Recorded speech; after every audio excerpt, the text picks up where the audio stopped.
हम पीओके कब घूमने जा सकते हैं? आपको भारतीय समाज से क्या अपेक्षा है और आपका स्वदेशी के बारे में क्या मत है? और आखिरी प्रश्न, हम पीओके कब घूमने जा सकते हैं?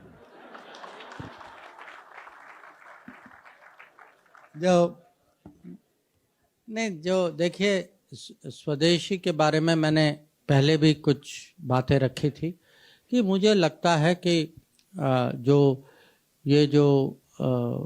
आत्मनिर्भर भारत है या मेक इन इंडिया है, वोकल फॉर लोकल है, या ये विश्वकर्मा प्रोग्राम जो है, कि अगर हम लोग जो हैं अपनी परंपरा, अपने इतिहास, अपनी संस्कृति को नहीं पहचानेंगे तो हम कैसे मान के चलें कि दुनिया पहचानेगी?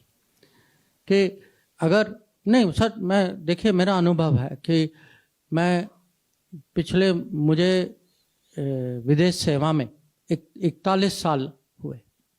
मैं जब भी जाता था कोई मुझे कोई डॉल दे देते थे कि ये देखिए हमारे यहाँ ये it's very very high and doll, वो सालों से बन रहा है।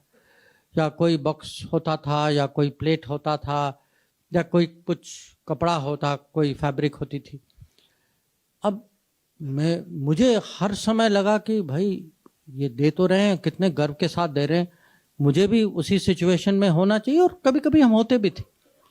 अब पिछले सालों में हमने ये निर्णय लिया है कि जो भी हम देंगे, ये हम जो वन डिस्ट्रिक्ट वन प्रोडक्ट है उसके प्रोडक्ट्स जो हैं, या जो हमारे यहाँ, जैसे जब मैं गुजरात का संसद सदस्य बना तो मैं गुजरात के जो वहाँ का जो ट्रेडिशन, क्राफ्ट वर्क, जो क्लॉथ वर्क जो है वो मैं देता था, और मैं लोगों को समझाता था कि ये क्या है। तो ये जो है इकोनॉमिक्स, कहीं tradition, culture, economics, production, manufacturing, ये सब का एक कनेक्शन बनता है। जब हम आत्मनिर्भरता की बात करते हैं तो ये एक किस्म से एक माइंडसेट है। तो जब हम कहते हैं कि भारत जो है, ये डिस्क्रिप्शन नहीं है ना इतिहास। भारत एक किस्म से एक माइंडसेट कि हम क्या हैं। तो हम चाहेंगे कि ये खासकर युवा पीढ़ी में ये माइंडसेट जो है कि अपने कल्चर, हेरिटेज, ट्रेडिशंस पे वो गर्व करें।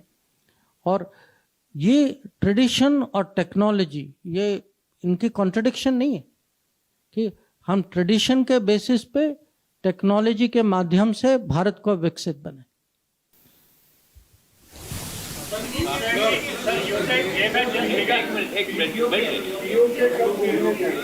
Next question.